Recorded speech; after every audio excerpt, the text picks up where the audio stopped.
आज अलीगढ़ मुस्लिम यूनिवर्सिटी में जो हमारे तालिब इल्म यहां मौजूद हैं, मैं सबसे पहले बात होगी, सारी बातों पर गौर किया जाएगा क्योंकि तलबा यूनियन हमारे बीच मौजूद है। आज ये इनकी जिम्मेदारी है, ये हमारे छोटे हैं, आप लोगों के बड़े हैं, आपके साथी हैं कि आने वाले वक्त में अलीगढ़ मुस्लिम यूनिवर्सिटी में इंतखाब कैसा होगा, कौन ऐसा शख्स होगा जो आपका वाइस चांसलर बनकर आएगा, कौन ऐसा शख्स होगा जो इस अलीगढ़ मुस्लिम यूनिवर्सिटी को आगे बढ़ाने के बारे में बात करेगा, कौन ऐसा शख्स होगा कि ये प्लेसमेंट का सवाल, ये अटेंडेंस का सवाल, ये करियर का सवाल, ये एडमिशन का सवाल और ये पीएचडी की प्रॉब्लम, ये ग्रेजुएशन की प्रॉब्लम, ये सेमिनार की प्रॉब्लम, ये टीचर्स की प्रॉब्लम, ये रीजनलिज्म का मसला, ये कास्टिज्म का मसला, ये हमारे बीच में तिफरका, ये हमारे बीच में टीचर और स्टूडेंट की राजनीति को खत्म करेगा, वो शख्स कौन होगा। आज ये डिपेंड करेगा हमारे आने वाले वक्त के इंतखाब पे कि हमारा वाइस चांसलर कैसा होगा। दोस्तों, मैं वाइस चांसलर की बात पे जोर इसलिए दे रहा हूं क्योंकि कहीं ना कहीं एक रहबर अगर गलत रास्ते पे चला जाता है तो पूरी कौम गलत रास्ते पे चली जाती है। अगर हमारा वाइस चांसलर गलत निकलता है तो हमारा ट्रेडिशन खत्म हो जाता है, हमारे कल्चर्स खत्म हो जाते हैं, हमारी वैल्यूज खत्म हो जाती हैं। और अगर नहीं होता तो मुझे बताइए पिछले 5 सालों में क्या हुआ, जवाब दीजिए, क्या हुआ? अरे दोस्तों, मैं तो एक बात ये कहूंगा कि जितनी खामोशी यहां नजर आ रही है कि इस दर्द की रात में कुछ तो कहते रहो दोस्तों, इस दर्द की रात में कुछ तो कहते रहो दोस्तों, वरना खामोशी कौमों को सुला देती है। अगर आज आप अपनी बात को नहीं कह सकते तो फिर यकीनन आपकी बात को कहने के लिए भी कोई नहीं आएगा। आप लोग जवाब दीजिए, पिछले 5 सालों में क्या हुआ अलीगढ़ मुस्लिम यूनिवर्सिटी के अंदर? अब भी तो लगा कि अलीगढ़ मूवमेंट से जुड़े हुए लोग यहाँ मौजूद हैं, अब भी तो लगा कि जिस कौम के बारे में सफेद अली रहमान बात करते थे कि इस कौम को अंधेरे से बाहर निकाल के लाना है और मेन स्ट्रीम में उस जगह लाके खड़ा कर देना है कि जो दूसरी कौमों के साथ कंधे से कंधा मिला के चले।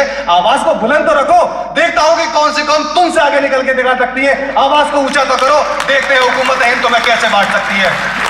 दोस्तों, मेरी बात इसलिए मैं आप लोगों के बीच रख रहा हूं क्योंकि मैंने और हवालों से बहुत बातें रखी। आज कैंडिडेटोरियम जिसके बारे में अभी हमारे तमाम लोग भी बताएंगे, ये वो ऐतिहासिक डाइस है कि जिसकी हिस्ट्री अगर आप उठाएंगे तो महात्मा गांधी से लेके सचिन पायलट तक और मुलायम सिंह यादव से लेके आपको रामविलास पासवान, अजीत सिंह जैसे नाम, कई नाम आपको यहां नजर आएंगे। और यही वही कैंडिडेटोरियम है कि जहां से अगर आवाज बुलंद हुई है तो सिर्फ सूबे की हुकूमत नहीं बल्कि हुकूमत हिंद तक को आप लोगों ने हिलाया है। आज हम तमाम लोग ट्रेडिशंस की बात करते हैं, हम तमाम लोग कल्चर की बात करते हैं। अभी बिल्कुल सही कहा आमिर ने कि सिर्फ शेरवानी पहनने और टोपी को पहनना ही ट्रेडिशन नहीं कहते। ट्रेडिशन तो हमारे हॉस्टल के गलियारों में भी है। चप्पल पहन के सीनियर के सामने निकलना कौन सा ट्रेडिशन है? बनियान में निकलना कौन सा ट्रेडिशन है? कुर्ते पजामे में कैंपस के अंदर टहलना कौन सा ट्रेडिशन है? और अगर अपने सीनियर के सामने सिगरेट पीना ट्रेडिशन है तो फिर ये कौन सा ट्रेडिशन है? जहां आप बड़ों के सामने बदजुबानी कर सकते हैं, ये ट्रेडिशन है, तो फिर ये कौन सा ट्रेडिशन है? क्या अलीगढ़ मुस्लिम यूनिवर्सिटी इसी का नाम था? क्या अलीगढ़ मुस्लिम यूनिवर्सिटी जो एक तहरीक के नाम से जानी जाती है, ये वही तहरीक थी? कि अलीगढ़ मुस्लिम यूनिवर्सिटी के अंदर आज भी यही सिखाया जाता है कि जब सर सैयद डे हो और तुम्हारे सामने किसी बहन की अजमत उछल रही हो तो तुम लोग सिर्फ तमाशबीन बन के वहां तमाशा देखो और तुम्हारी आवाजों में ये ताकत न रहे कि किसी गलत को जुल्म को रोक सको। अगर यही अलीगढ़ मुस्लिम यूनिवर्सिटी की तहजीब और यही अलीगढ़ मुस्लिम यूनिवर्सिटी का ट्रेडिशन था तो फिर आप मुझे जवाब दीजिए, क्या यही ट्रेडिशन है? क्या ये हमारी जिम्मेदारी नहीं कि जब सर सैयद डे होता है तो हम लोग शेरवानी पहन के निकलते हैं और जब कोई बाहर का शख्स आके अलीगढ़ मुस्लिम यूनिवर्सिटी को उसकी इस कैरेक्टर को खराब करने की कोशिश करता है तो आज हमारे भाइयों को क्या हो गया? क्या हुआ बाबे सैयद पे?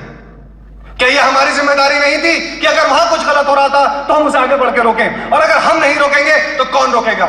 और अगर ये बात कह देने से आसान हो जाती है कि वहां जो खड़े लोग थे वो स्टूडेंट नहीं थे, तो मैं ये पूछना चाहता हूं कि अलीगढ़ मुस्लिम यूनिवर्सिटी की आवाज इतनी कमजोर हो गई कि किसी बाहरी आदमी को आपके घर में आके ये करने का मौका मिल गया कि वो आपके घर में खड़े होकर किसी की भी इज्जत उछाल दे? क्या वो आपके घर में खड़े होकर किसी की भी इज्जत के साथ खिलवाड़ कर सके? क्या ये अलीगढ़ मुस्लिम यूनिवर्सिटी थी? क्या ये हमारा मयार वकार था? और अगर नहीं था तो फिर ऐसे लोगों को यहां आने की क्यों मोहलत मिली? मेरा ये आपसे शिकायत नहीं, ये शिकवा अपने आप से भी है, आप लोगों से भी है, इस अलीगढ़ मुस्लिम यूनिवर्सिटी की उस तलबा बिरादरी से है, इस अलीगढ़ मुस्लिम यूनिवर्सिटी में रहने वाले हर उस फर्द से है जिससे हम लोग जुड़े हुए हैं। दोस्तों, इस यूनिवर्सिटी को छोड़ के हमें भी जाना है, इस यूनिवर्सिटी को छोड़कर दुनिया में हमें भी मुंह दिखाना है। आज अगर कोई हम पे सवाल सवाल निशान लगाएगा तो उस सवाल का जवाब भी हमें देना है। जहां बैठा हर एक शख्स इस अलीगढ़ मुस्लिम यूनिवर्सिटी का एम्बेसडर है। ये जवाबदेही उसकी है, ये सिर्फ किसी एक आदमी की नहीं। आप लोग वायदा करिए कि आने वाला वक्त जब सर सैयद डे का होगा तो आप तमाम लोग ये जिम्मेदारी लेंगे कि यहाँ पे कोई भी इस तरह की एक्टिविटी नहीं होगी जिसकी वजह से अलीगढ़ मुस्लिम यूनिवर्सिटी का नाम कहीं पे भी उसकी रोशनी को कम करता हो। आज जब ट्रेडिशन की बात होती है तो शुरुआत यहीं से करी जाएगी।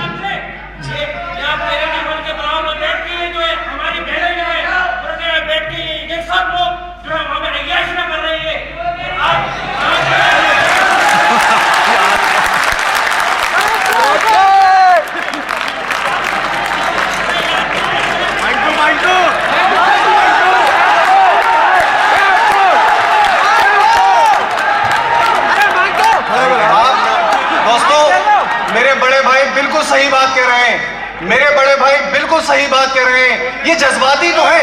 आज उनके जज्बात देखिए आप कि उन्होंने क्या बात कहा कि आज मैं जिस बात को कह रहा हूं कि आप लोग एम्बेसडर हैं अपनी यूनिवर्सिटी के, हर एक शख्स एम्बेसडर है। बिल्कुल सही बात कही, यही शख्स एम्बेसडर है कि गलत तो कहो। आज इनकी हिम्मत है कि ये पूरे मजमे में खड़े होकर कह रहे हैं जो गलत हो रहा है तो वो गलत है और ये हमारे अंदर होना चाहिए। और वो शख्स अलीग नहीं जो गलत को गलत ना कहे। सर सैयद अली रहमान ने किस गलत को गलत नहीं कहा? क्या सर सैयद अली रहमान ने यह गलत नहीं देखा था कि आज एक कौम जो अंधेरों के अंदर है, आज एक कौम जो दुनिया में दूसरों के साथ नहीं चल पा रही है, अगर उसे एक तालीमी इदारा दे दिया जाए तो वो कौम दूसरी कौमों के साथ चल सकती है। यह सर सैयद अली रहमान की सोच ही तो थी जिसे हम अलीगढ़ मूवमेंट के नाम से जानते हैं। वो मूवमेंट हमारे अंदर जिंदा नजर आना चाहिए, वो मूवमेंट हमारे दिलों में नजर आना चाहिए, वो मूवमेंट हमारे जहनों में नजर आना चाहिए। जैसे मेरे बड़े भाई ने कहा कि ये हमारी जिम्मेदारी है कि अलीगढ़ मुस्लिम यूनिवर्सिटी के हर कोने को अगर पाक साफ करना है तभी अलीगढ़ मुस्लिम यूनिवर्सिटी पाक साफ नजर आएगी। और जब अलीगढ़ मुस्लिम यूनिवर्सिटी पाक साफ नजर आएगी तो यहां से निकली हुई तमाम अली बिरादरी दुनिया के हर कोने को पाक साफ करने का मादा रखेगी। दोस्तों, आज हमारे ट्रेडिशन के साथ कहीं ना कहीं हमारा रेजिडेंशियल कैरेक्टर जुड़ा हुआ है। मैंने भी एक पार्टी के साथ काम किया है, मैं भी पार्टी के लिए काम करता हूं। मेरे बड़े भाई अदीब भाई हमारे राज्यसभा एमपी, मैं बहुत अदब और एहतराम के साथ ये बात कहता हूं और जहां जहां मुझे मौका मिला मैंने वहां कहा, क्योंकि बात फिर वही है कि अगर गलत को गलत नहीं कहोगे तो फिर सही क्या होगा।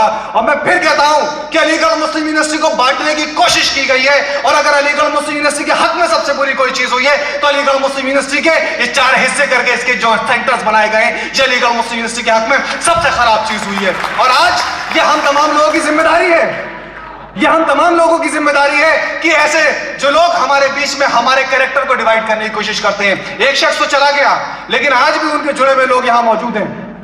आज अलीगढ़ मुस्लिम यूनिवर्सिटी को किसी शाखा की जरूरत नहीं है, अलीगढ़ मुस्लिम यूनिवर्सिटी को किसी कोने की जरूरत नहीं है। अल्हम्दुलिल्लाह अलीगढ़ मुस्लिम यूनिवर्सिटी वो मयार और वकार और शिनाख्त रखती है कि अलीगढ़ मुस्लिम यूनिवर्सिटी को बेहतर करिए, ये दुनिया को बेहतर करने का मादा रखती है। आज हम तमाम लोग देखिए दोस्तों, सारी बातें आप लोगों के सामने है, किसी चीज से आप दूर नहीं है, आपकी यूनियन आपके सामने मौजूद है। आप लोग